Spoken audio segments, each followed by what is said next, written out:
Bonjour, je suis Melissa Koumi, directrice générale de Gilead Sciences Canada, et je suis très heureuse de transmettre mes sincères félicitations à Marie-Ève Blanchet, lauréate des Étoiles Effervescence 2021. Le parcours de Marie-Ève est enseignement comme co-directrice de recherche, ainsi en tant qu'entrepreneur est inspirant et a donné lieu à des partenariats innovants multidisciplinaires.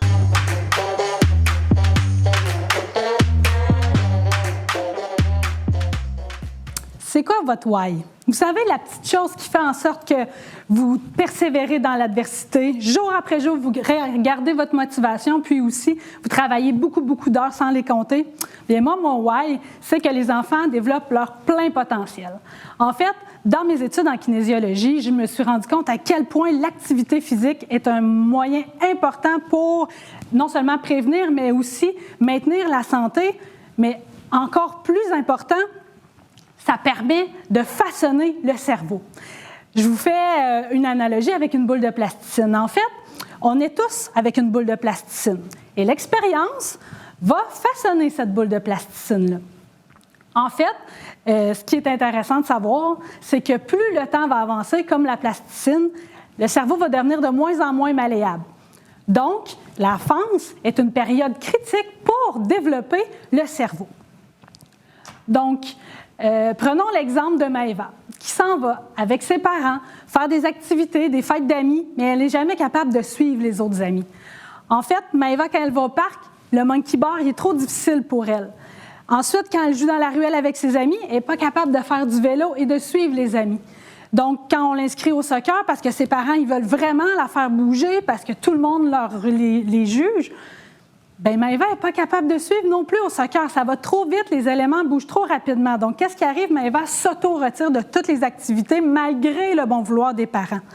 Donc, Maëva, pendant sa période sensible, c'est comme si le système, en quelque sorte, fait en sorte qu'on la met sur une table et le temps passe et elle devient de moins en moins malléable parce que les diagnostics arrivent très tardivement, vers l'âge de 5-6 ans.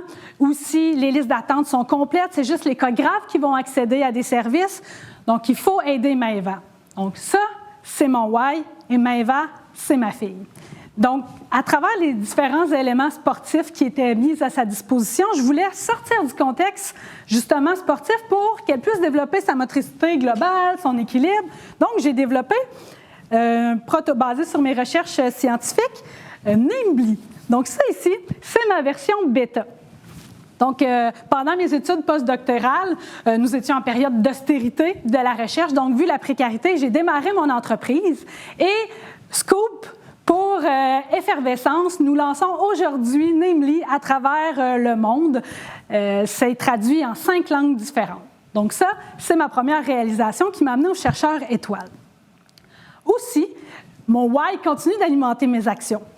J'ai développé mon laboratoire de recherche en collaboration avec une chercheure des sciences de l'activité physique à l'UQAM, le laboratoire de recherche en motricité de l'enfant. On y mène vraiment plusieurs recherches de type fondamental, par exemple avec des captures de mouvement, des mesures de cerveau, des électroencéphalogrammes. On a des partenariats avec plusieurs partenaires.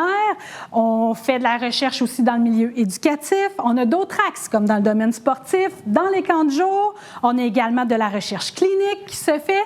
Donc, on étudie l'écosystème des enfants pour essayer d'optimiser leur mouvement pendant la période critique, ce qui est, à mon avis, primordial. Donc, en fait, ce qui a teinté un peu ma vision, c'est que tout d'abord, j'ai une expérience comme sportive.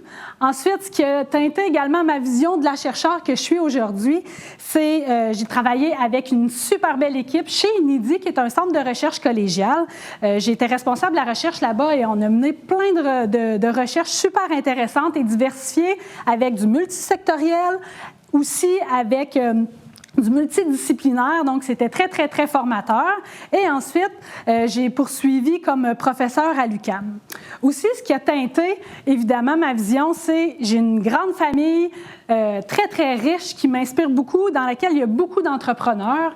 Et finalement, bien, toutes ces expériences-là, mises en commun, ont fait en sorte que ça a façonné ma boule de plasticine.